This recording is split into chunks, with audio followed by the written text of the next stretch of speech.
আসসালামু আলাইকুম। ঢাকা বোর্ডের আমরা জীববিজ্ঞান দ্বিতীয় পত্রের এমসিকিউ সলিউশন দেখব। তো সেট কোড খ নাম্বারটা রয়েছে, তো অন্যান্য সেট কোডের সাথে এটা মিলিয়ে নেবে আর কি। তো এখানে দেখো 1 নাম্বার যে প্রশ্নটা, এটা হচ্ছে তোমাদের কী হবে, গিসনস ক্যাপসুল যেটা, সেটা হবে। আচ্ছা, 2 নাম্বার যে প্রশ্নটা রয়েছে, এটা হচ্ছে তোমাদের উত্তরটা গ নাম্বারটা হবে, ঠিক আছে? এটা খ নাম্বার হবে না, গ নাম্বারটা হবে।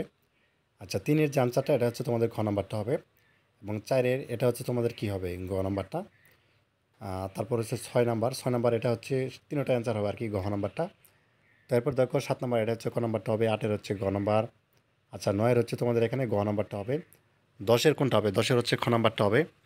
এরপর দেখো 11 নাম্বার হচ্ছে তোমাদের এখানে কোনটা হবে, ক নাম্বারটা। আচ্ছা, 12 নাম্বার যেটা রয়েছে, এটা হচ্ছে লাস্টেরটা হবে, গ নাম্বারটা। আচ্ছা, 13 নাম্বার এটাও লাস্টেরটা হবে।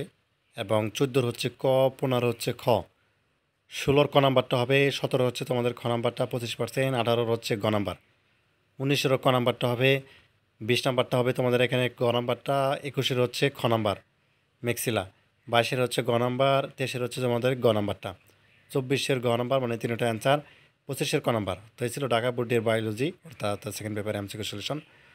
ধন্যবাদ সবাইকে, আল্লাহ হাফেজ।